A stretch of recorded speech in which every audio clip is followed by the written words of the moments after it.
Hi Leo, love reading po tayo para sa inyo ngayong darating na Hunyo at Hulyo, June, July 2024.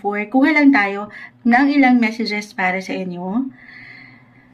Love messages. No matter what your relationship status, single, in a relationship or married, kuha lang po tayo ng ilang guidance, advice, mensaheng gabay lamang po para sa inyo. Leo, anong ating maiwan para sa kanila? Message? Leo, para sa taong ito na nakikinig ngayon, Leo, anong nais nating iparating?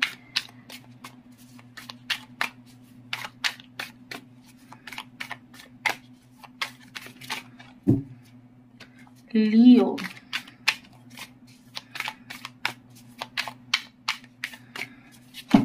Uy. Meron ilang cards. Kunin ko lang po yung pinaka. Maaaring bumagsak. Leo, love. Love life. Usaping pag-ibig. Anong maiwan natin? Ayan. Ayan na. Ayan na. Five of Wands. The High Priestess reverse. Both are in reverse. The Moon. Ayan. Hindi na naman siya pantay.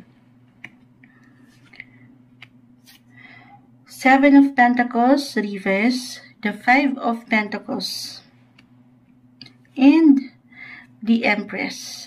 This one is in reverse. Okay. Okay.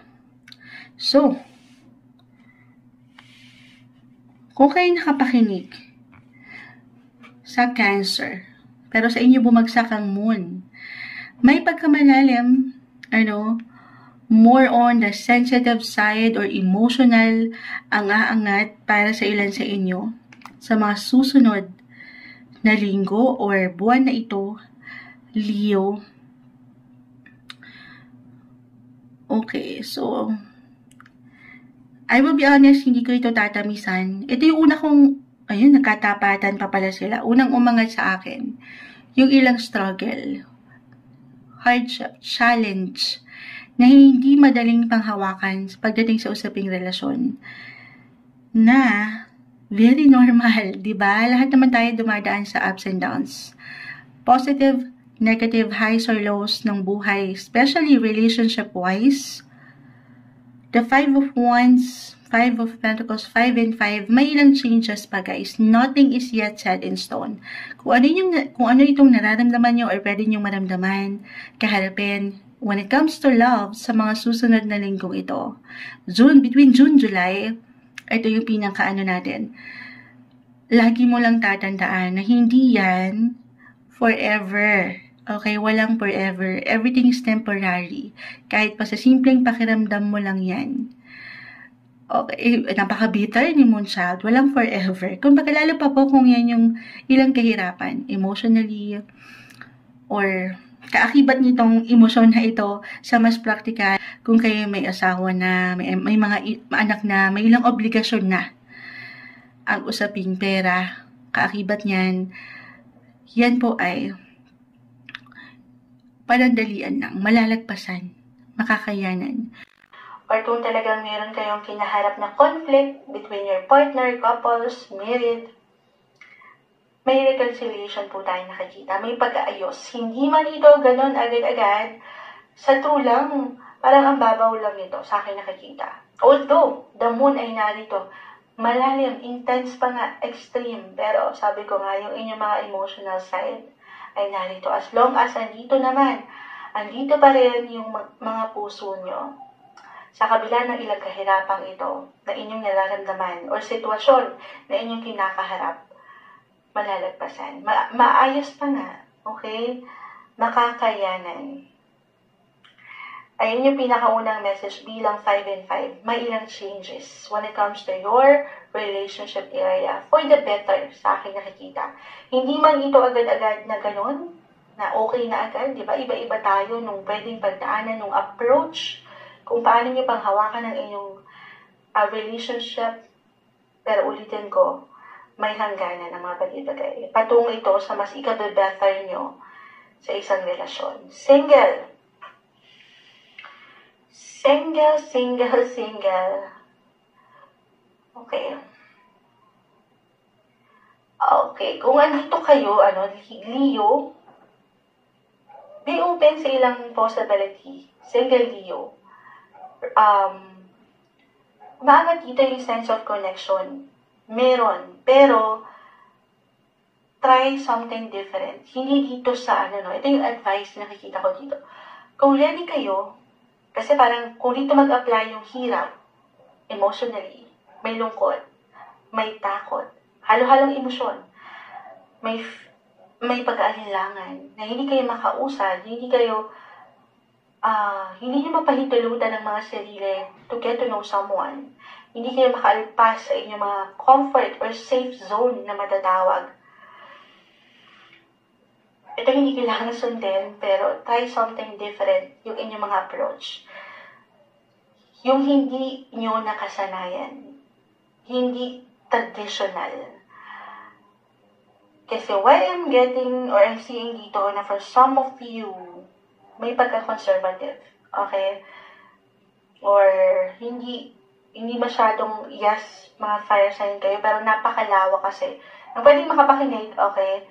Napakalawak ng astrology, just only take what resonate pa rin.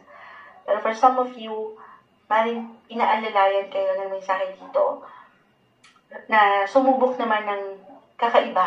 Okay? Hindi lang bago pero kakaiba. Yung hindi nyo nakasanayan. Hindi traditional. Kasi parang meron itong nag-hold back. Gusto nyo makawala.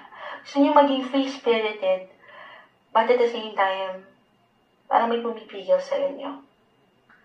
Pero hindi nyo naman kailangan ma-pressure. Okay?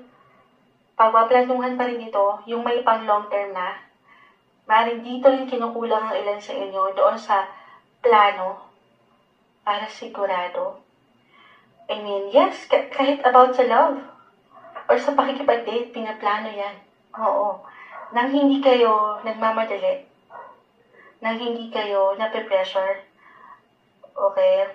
Pero sa true lang, merong ilang support. Minsan hindi lang natin nakikita or napapakiramdaman or naiaalaw. Okay. May ilang kasiyahan pero Leo, buksan mo ang iyong puso, ang iyong mga mata. Meron ilang celebration tayong nakikita. Meron nai-impress sa'yo pero baka hindi mo ito napagbibigyan o napagtutuunan ng enerhiya. If you're ready, connect dito sa ilang possibility, ilang connection through your friends or colleagues or sa ilang community connection. Nag-highlight dito ang ilang connection. Pero isa-isa, pagpaplanuhan, sabi ko nga, may paglawak ng network, yes, only if you're willing, Leo. Merong support, hindi ka dito nag-iisa. Huwag kang pangangibabawan ng fear or ng duda na baka, huwag na lang. Yes, andito yung longingness, pero parang merong pumipigil. Yung approach nyo, hindi na kayo susunod doon sa nakagawian, okay? Or papalitan nyo to ng something modern, ganyan. Hindi naman. Baka yung iba naman. Pinayo kasi ni Moonchild, baka kayo, maging liberated, gano'n. Hindi naman masama. Masama ba yun? Kumbaga, iba-iba ng paraan.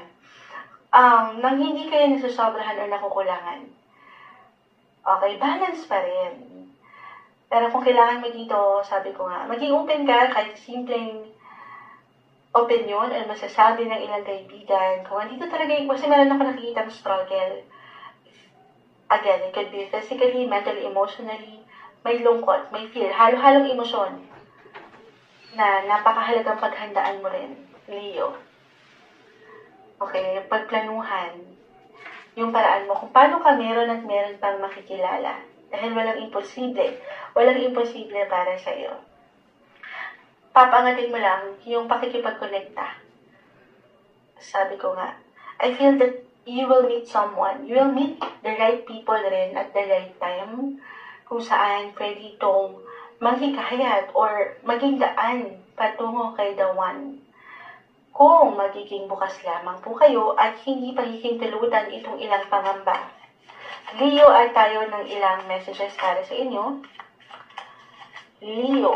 Ayun na. Mercury. Planet Mercury is all about communication. Couples, single, kahit over the net lang ito, yung approach nyo.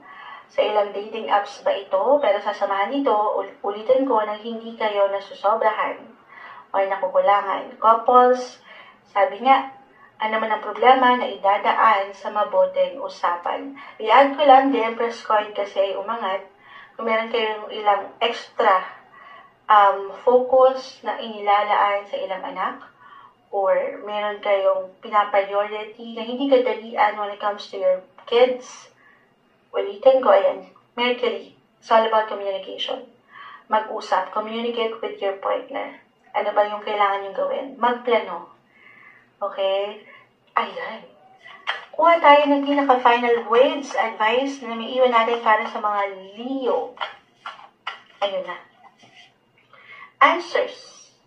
Siyempre pa, kung papaangatin ang komunikasyon, sabi ko nga, mag-approach, komunikta sa ilang network, connection, kahit over the net, meron at merong sagot. Meron at meron kang kasagutan na matatanggap. Maring ito ay sa ilang kahilingan mo, pagdating sa love, hindi imposible na merong parating para sa'yo. Kahit over the net ito, sobrang nag-highlight ang connection. Wi-Fi connection ba ito? Hindi. Balita, impormasyon na pwede mong matanggap over the net para sa inyo. Manatiling bukas ngayong June, July 2024, Leo.